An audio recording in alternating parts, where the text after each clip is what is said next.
Hey everybody, welcome again to the Winning Digital Customer Livecast. Today we're going to talk about a real lesson that I got when I went to rebrand my own company.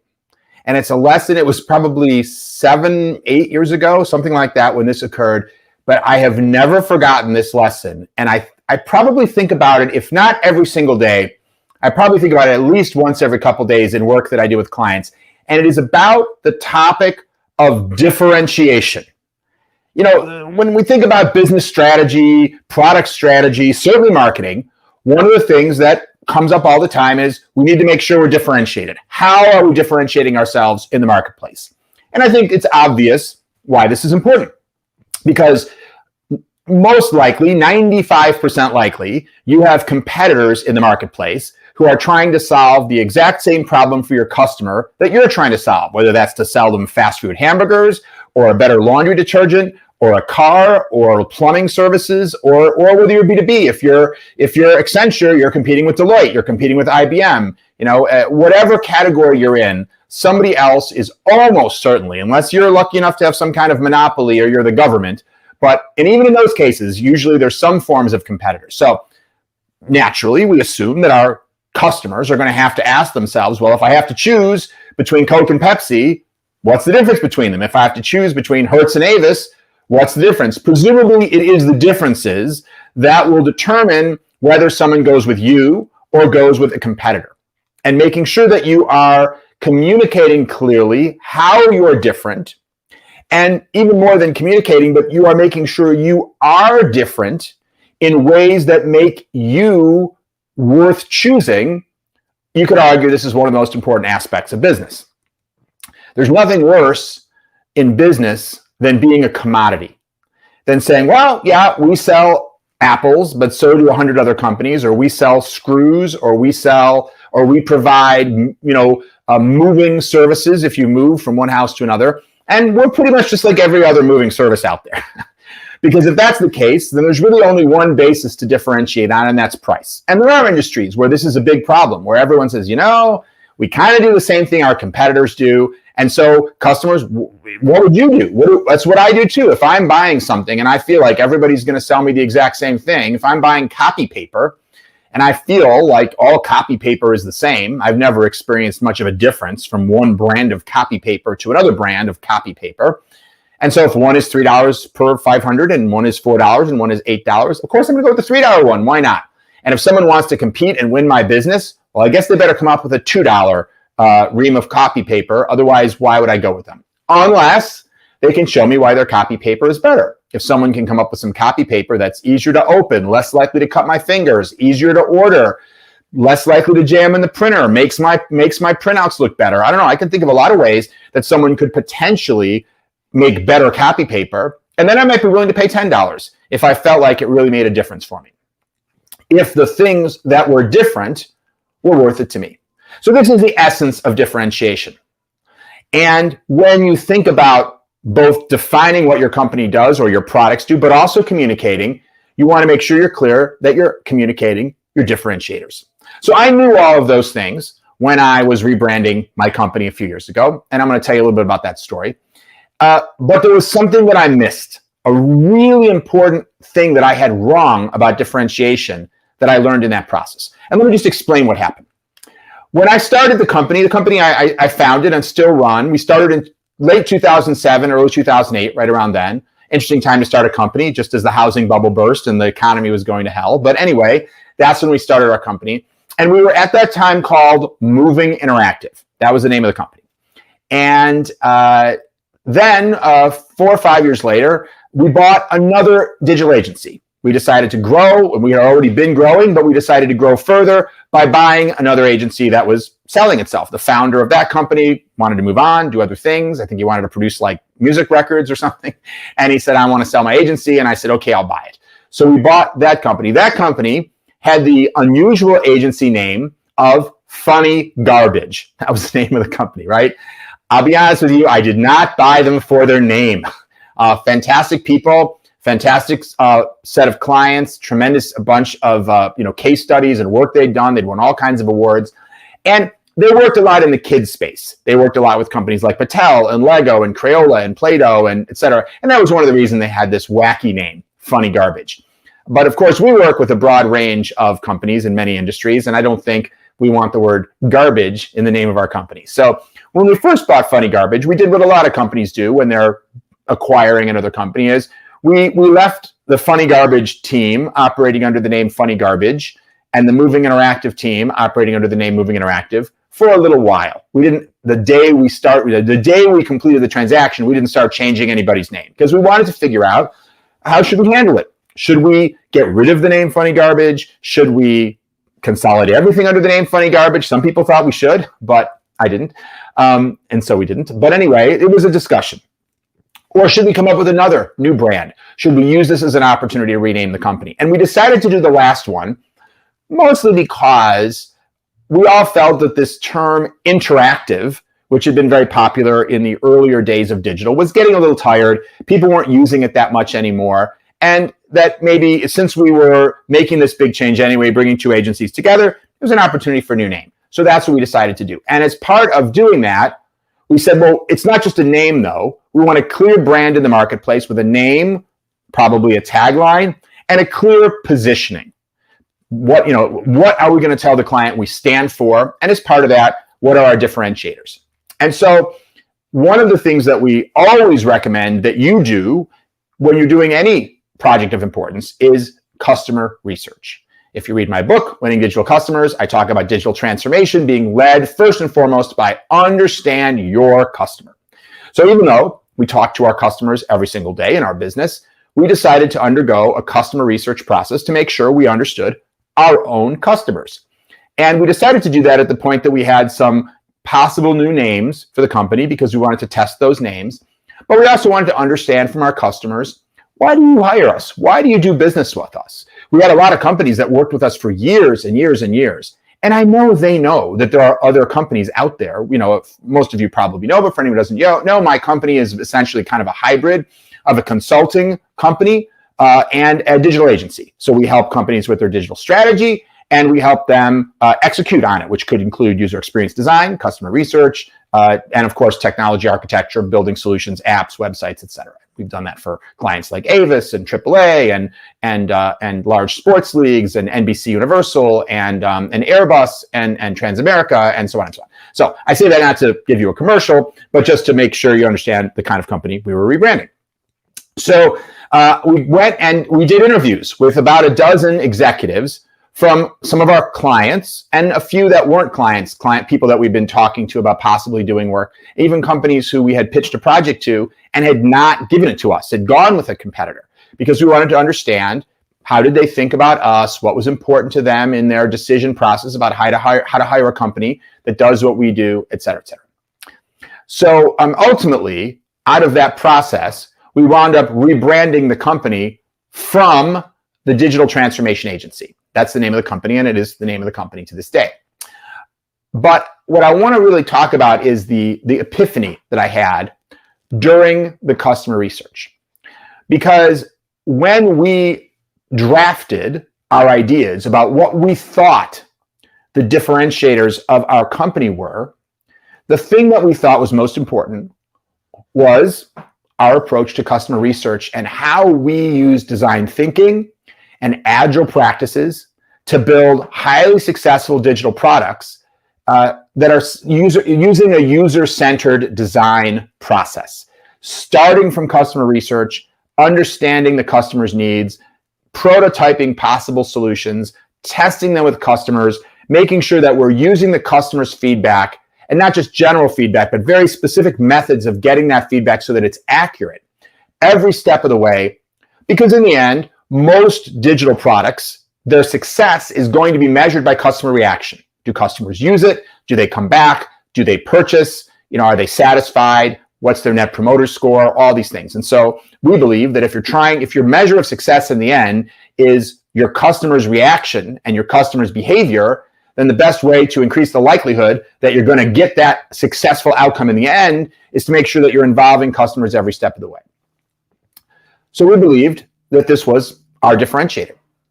And so we went out and talked to a bunch of clients and prospective clients. And again, we ask questions like, you've been working with us for 5 years. You've done 15 projects with us. You seem to come back to us again and again each time you need a new project. Why are you doing that? There's other companies out there. Why are you always coming back to us? We're happy that you do, but we really want to understand why. Because when we communicate about ourselves, we really want to know what's most important. And I really thought it was this idea of being user-centric. It wasn't. That was not the reason people came back to us again and again. They said, everybody's doing that. When we asked them about user-centered design being a differentiator, they said, I probably talk to 5 agencies a month because people are always contacting me, they're always emailing me, or they see me at trade shows or conferences. This was before COVID, obviously.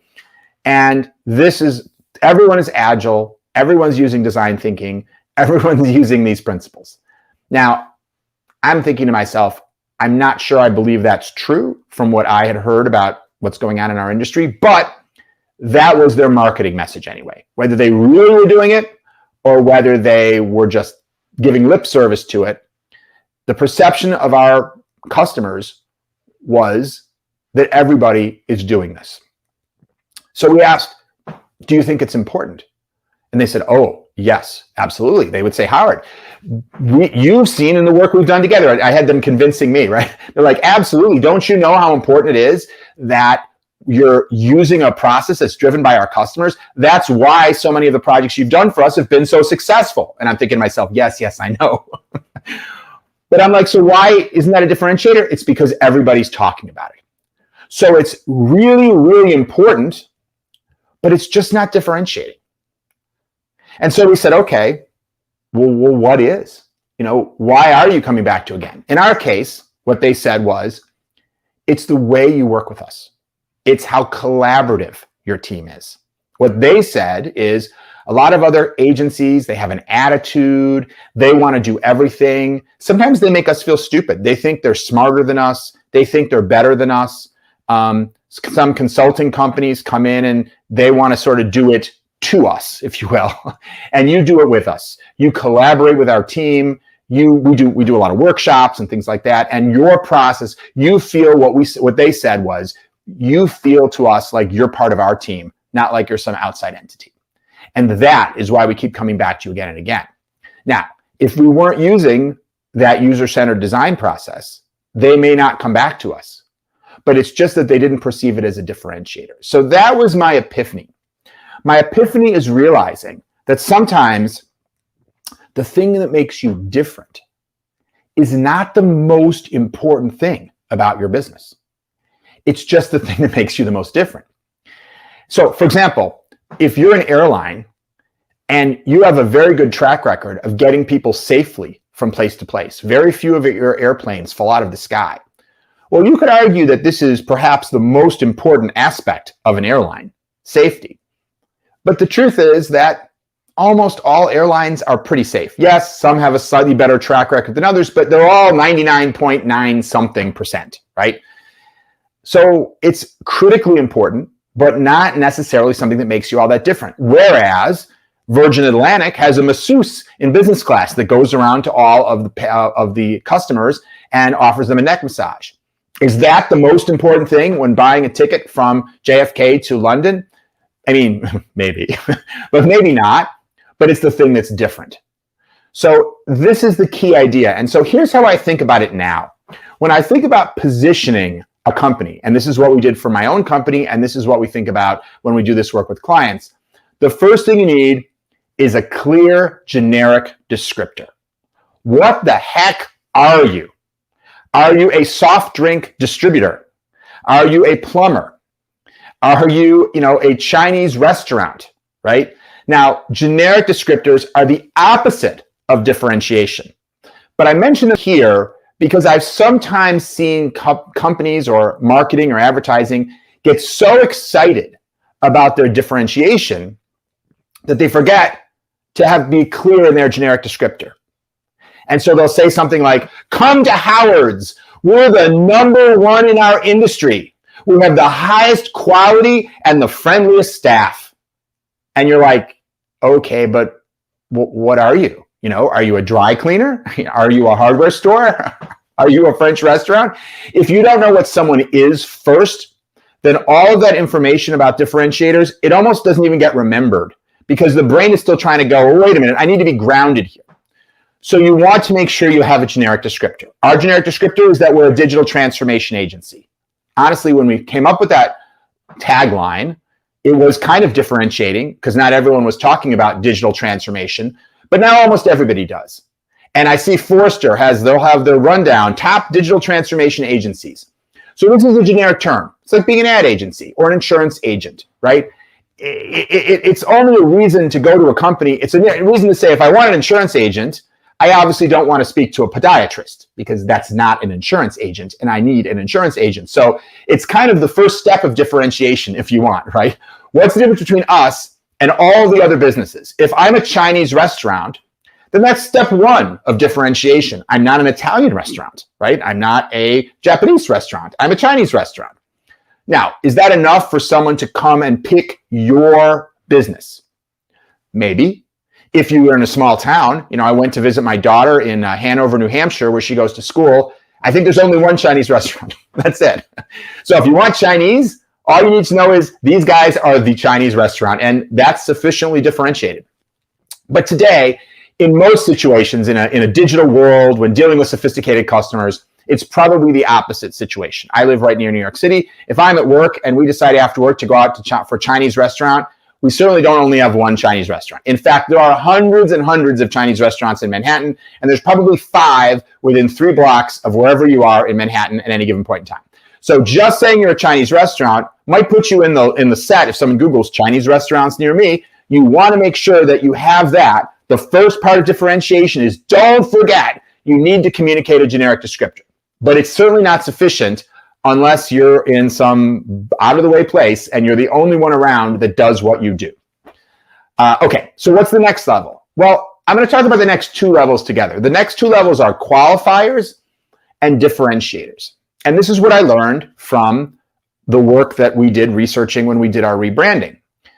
Because something that was a qualifier, and there were many, strong technical capabilities, agile-based software development practices, design thinking-based, customer research-driven product development. All of these things, we'd worked with many large other big brands.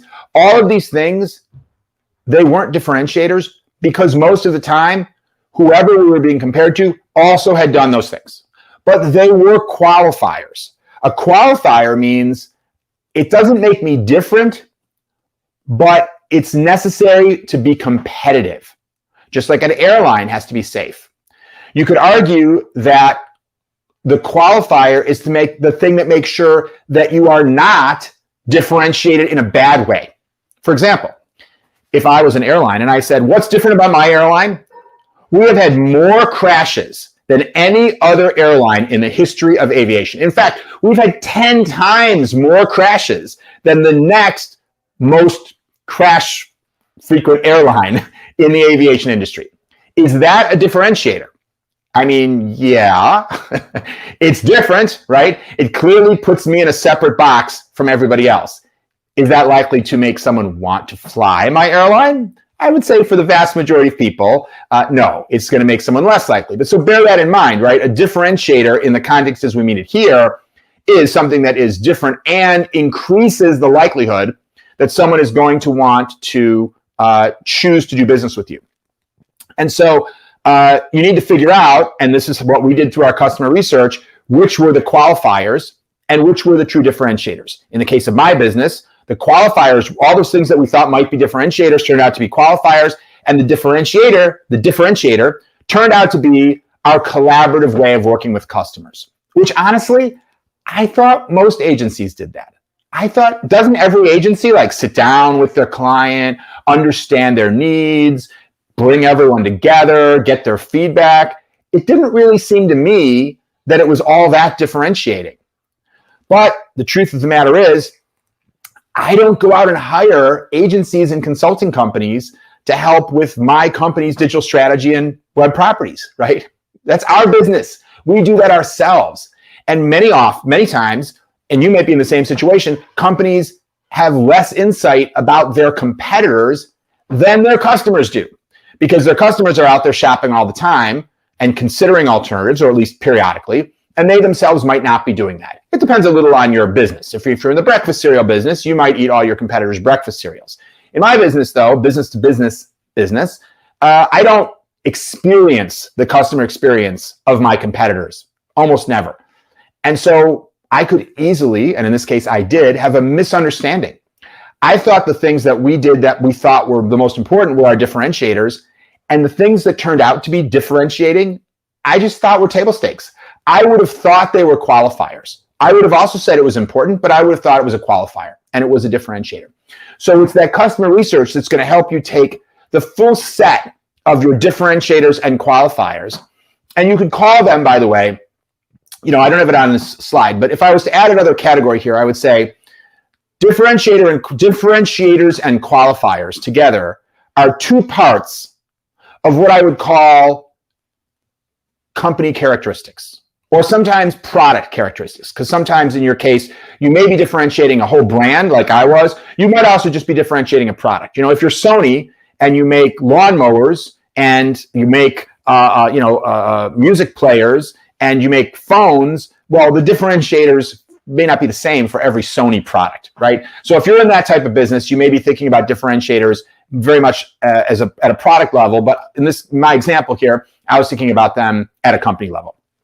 So to go back to what I was saying here, you could call, sort of company characteristics would be your differentiators and qualifiers.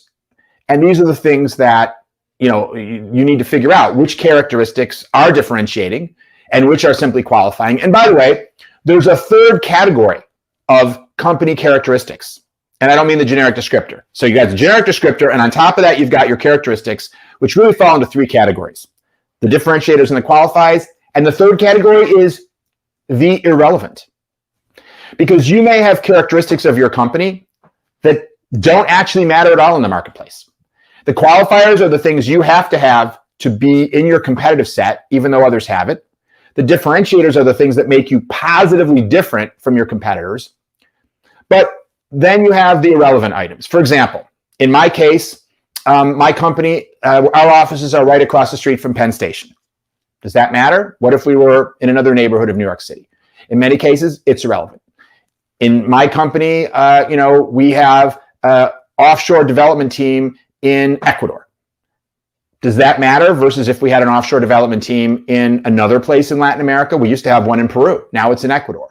So, there may just be those aspects of your business that you would still write down and say, well, this is true about us, but it may be that your customer doesn't care. And it's important to know those things because you don't want to waste time and energy communicating about those things to your customer if they don't impact your customer's decision. You want to be able to tell the customer, hey, here's the generic descriptor. So this is what makes my business different from 90% of other businesses. We're a Chinese restaurant. And by the way, here are some of our qualifiers. We have a wide range of dishes available from different parts of China. Our food is delicious. We're conveniently located and we have fast delivery. Okay, those are probably things that are true for a lot of Chinese restaurants. But our differentiator is we have a special crunchy egg roll that no one else has, which is the best egg roll, which was named #1 tastiest egg roll in New York City by Time Out magazine. Or we have the most beautiful view of any Chinese restaurant. We see the New York skyline from our restaurant. It's beautiful, or whatever it is, right? This is the thing that makes us stand out. And then there may be some irrelevant things. Our chef's name is Bob, right? Don't care. So don't take time telling me that your chef's name is Bob. Now, so that's generic descriptors, and then your characteristics broken into differentiators, qualifiers, and the irrelevant. And I hope you can see why this is important, because if you're trying to communicate, you need to make sure that you are hitting on the qualifiers, because if you somehow leave your customer thinking you don't have those things, then potentially, they may disqualify you because you don't have the qualifier, but you need to lead with the differentiator. And you need to know based on research what that is, because again, my epiphany was you might be wrong. It may not be the most important thing. In fact, it's quite possibly not the most important thing, because if it was that important, your competitors would probably have it. Possibly not, but it's certainly possible that that's the case. How often have you been shopping for something, like let's say a car, and you were looking at several cars, and they're pretty similar in many ways, And the one you wind up going with, it's because of something small, but just something you prefer. Well, for you, that was the differentiator. When we bought our minivan a number of years ago, we bought a Toyota Sienna. And I remember my wife, who was really driving this decision, was looking at the Honda and a couple of others. And the reason she wound up buying the Toyota Sienna versus the others is that it had a memory for your seat positions. And it would remember, like, so if I drove the car, it would move the, the seat different, and it would change the mirrors. And then if my wife got back in the car, it would remember where she had left it. And so that one difference, because otherwise the Honda minivan and this Toyota minivan were pretty darn similar. This was not the most important feature, but it was the one that made a difference, and it made a difference for her.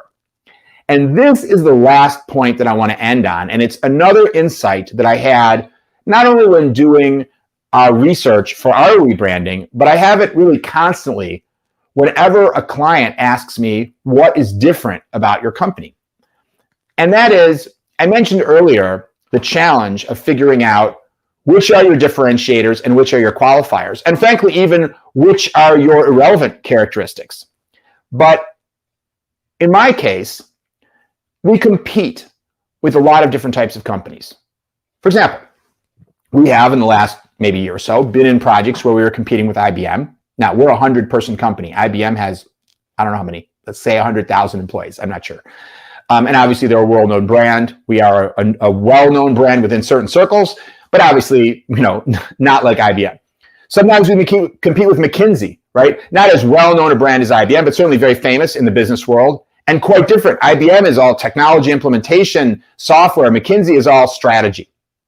Sometimes, recently, we competed with McCann, one of the McCann agencies. They're an advertising agency, marketing and communications company, quite different from IBM and McKinsey. And sometimes we compete with Huge. Huge is a company that's more like us. They're a digital agency, but much bigger than us. And also they have a different vibe. They're based in Brooklyn. A lot of their people have like earrings and face tattoos. I don't know. No offense to anyone at Huge. Maybe you are Huge and you don't have a face tattoo. But let's just say, in addition to being larger than us, they have a very different vibe. So when someone says, well, what makes you different at my company from, well, different from who, right? What makes us different from Huge may be because we have the level of insight into doing work with large enterprises like IBM and McKinsey have.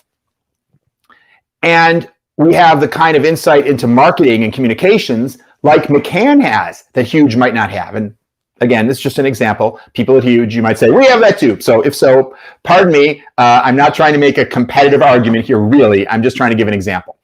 If someone says, well, what makes you different from IBM? It may be that we're much more kind of nimble and flexible and out of the box, more like Huge, right? But that's what makes us more different from IBM. And by the way, we also compete with, we compete with sometimes, two people in a garage, right? Sometimes we're competing at a client and there's some, hip new design shop that's just a couple of people just out of college and they're pitching and maybe they're going in with a really low price and they're going to work 20 hours a day and who knows what their differentiator is, right? It may be different from our differentiator. So now what makes us different from them, so you can see how, who I'm competing with has a huge amount to do with what my differentiators are. And frankly, what my customer cares about may also have a lot to do with which things are differentiators versus which things are irrelevant versus relevant. For example, we work with Madison Square Garden. They're right across the street. They are at Penn Station. I mentioned earlier that for most clients, the fact that we have our offices across the street from Penn Station, which is also Madison Square Garden, right? Did I say Grand Central? Let me just say that again. We work with Madison Square Garden, the sports and entertainment venue, as a client. And they're right across the street from us because they're located right over Penn Station. So does it matter to them? Is that relevant to them that we are literally right across the street? I think it does matter. Does it matter to somebody who's somewhere else in the city or someone who's not even in New York City? I don't think it matters if we were in a different part of New York City. So for them, that becomes relevant, whereas for others, it's irrelevant. So the bottom line is, differentiation, while you, of course, need to come up with a large-scale model of differentiation because we all have to communicate broadly. We have to put stuff on our website. We have to communicate in scenarios where we really don't know who's going to read it. And we need our sort of primary approach to our positioning. What's our generic descriptor? What are our qualifiers? And what are our key points of differentiation? Within individual communications, we need to be thinking about how to personalize that. And of course, one of the keys to success in this digital age is hyper-personalization, making sure you understand who am I talking to, because in my business, what makes me different is going to depend on who else they're looking at, and what characteristics are relevant is going to depend a little bit on their situation. We've done a ton of work, for example, in the kids industry. I mentioned how we acquired Funny Garbage, who had a lot of experience in that space, and so did the rest of the company. That was one of the reasons we liked Funny Garbage. We had that in common. We'd work with big companies across the entire sort of kids industry, from Universal Studios to Sprout, which is a big NBC cable channel, et cetera. So that's really, really important when we're talking to clients in the kids industry. But if I'm going to talk to Mavis Discount Tire, another one of our clients, which is a retailer that sells tires and provides car maintenance, I don't think they care much that we've done so much work for the kids industry. It just doesn't matter to them. So anyway, these are some of the nuances that you need to think about, and some of the opportunities around personalization as you consider what's your differentiation qualification strategy, and how you might wind up with kind of a main answer to that question, your generic answer to use when you don't know who you're talking to, and then you may want variations of it to use. All true. I'm not suggesting you saying anything that's not true. The problem, though, with any kind of communications is that there's 1,000 things you could say about yourself, but you probably only have time to say a few. So which are the ones that are going to matter? And that's really so much what this is all about. Okay. Hopefully this was helpful to you, and sharing a little bit of my own personal experience. I think because I was telling my own personal story, I feel like I went on a little bit more of a meandering route than I might otherwise do, but hopefully you followed this. And if you have any questions, reach out. Feel free to connect with me on LinkedIn, or post a question in the chat here. If you're working on differentiating your own brand or your own products, happy to help get in a dialogue with you. This is such a fascinating, interesting issue. And as I've tried to show in the last half hour, many nuances and flavors and angles to it. And we all are constantly learning, as I did when I worked on my own branding and differentiation. So hopefully this has been helpful. Thanks, as always, for watching and listening to the Winning Digital Customer Show. I look forward to seeing you next time. And until then, keep transforming.